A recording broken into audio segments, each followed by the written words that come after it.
వాళ్ళేమో దేవుడిగా రక్షకుడిగా వాళ్ళు గుర్తించడం లేదు. ఇక్కడ కూడా అదే జరుగుతున్నది. విశ్రాంతి దినాన గుడ్డి వారికి కదిలిస్తే అది ఒక నేరమాట. చూడండి, ఏదైనా మంచి జరిగినప్పుడు మంచికి ప్రతిసారి కూడా వ్యతిరేకము చెడు ఉంటూనే ఉంటది. సరే, ఏం జరిగింది? అప్పుడు అన్నారు విశ్రాంతి దినం చేయకూడదు కదా, ఈ నిజముగా దేవుని యొద్ద నుండి వచ్చిన వాడైతే విశ్రాంతి దినం ఇలా కార్యం ఎలా చేస్తాడని మరలా ప్రశ్నించారు. మీరు నమ్ముతారో నమ్మరో నాకు అనవసరం, నేను మాత్రం నమ్ముతున్నా. ఆయన దేవుని యొద్ద నుండి వచ్చాడు, ఆయన రక్షకుడు. నా కన్నులు బాగా తెరిచాడు. నేను ఇంతకుముందు గుడ్డివాడిని, నేను ఇప్పుడు కన్నులు తెరవబడి, నా కన్నులు తెరవబడినాయి. ఇప్పుడు నేను చూస్తున్నాను. నిజముగా దేవుని భక్తులై ఉంటే తప్ప దేవుడు వాడి ప్రార్థన ఆలకించాడు. దేవుని స్తోత్రం చెప్పండి, హల్లెలూయా. కాబట్టి దేవుడు మన ప్రార్థన ఆలకించాలంటే, దేవుడికి మనం ఇష్టమైన బిడ్డలంగా ఉంటే తప్పకుండా దేవుడు ప్రార్థన ఆలకిస్తాడు. ఆయన చిత్తానుసారంగా మనం ఏది అడిగినా కూడా దేవుడు మనకి అనుగ్రహిస్తాడు. కాబట్టి మనము దేవుని యథార్థంగా ఆరాధించే వాడికి దేవుడు సమీపముగా ఉంటాడట. చూడండి, ఈ గుడ్డివాడే సాక్ష్యం చెబుతున్నాడు. ఆయన దేవుని భక్తులై ఉంటే తప్ప దేవుడు ఆయన ప్రార్థన ఆలకించాడు. కాబట్టి ఆయన ఖచ్చితంగా దేవుని యొద్ద నుండి వచ్చాడని ఈ గుడ్డివాడు నమ్ముతూ ఉన్నాడు. సరే, ఏం జరిగిందంటే ఆ తల్లిదండ్రులు కూడా భయపడ్డారు.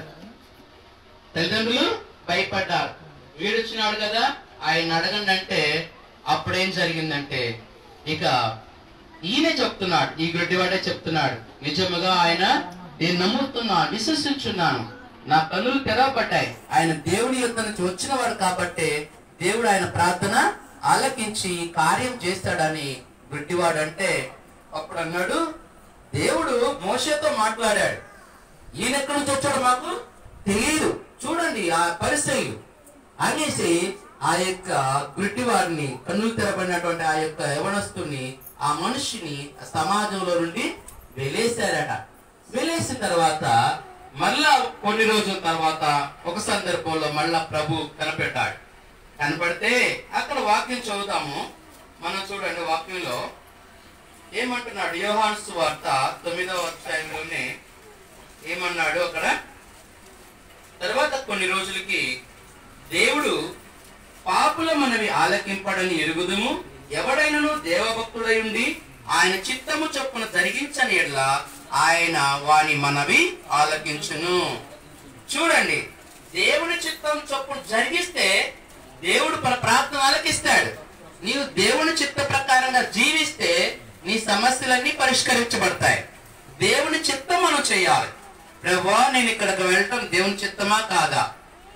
అన్ని విషయాల్లో ప్రభుని అడగాలి మనము.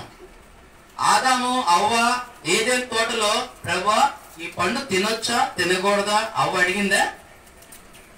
బుద్ధుందా నీకు? ఎలాగా ఆ పండు తింటావు? తండ్రి చెప్పాడు కదా ఆ పండు తినవద్దని, నువ్వెలా తింటావని ఆదాము ప్రశ్నించాడా? అవును ప్రశ్నించాడా? ప్రశ్నించలేదు. ఎవ్వరూ ప్రశ్నించలేదు. కానీ ఎవరి మాట విన్నారు? సాతాను మాట విన్నారు.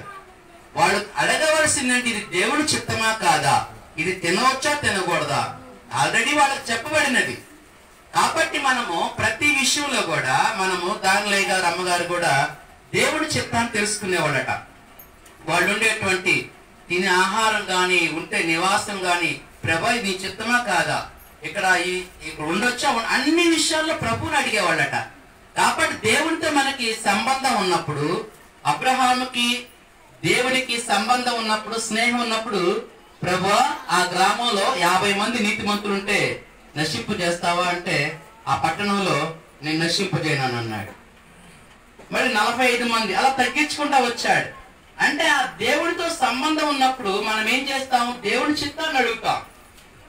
దేవునితో మన కమ్యూనికేషన్ ఉన్నప్పుడు, దేవునితో మన ఫ్రెండ్షిప్ ఉన్నప్పుడు మన యొక్క అడ్వైజర్ ఎవరు? మనకు సలహా ఇచ్చేది దేవుడే.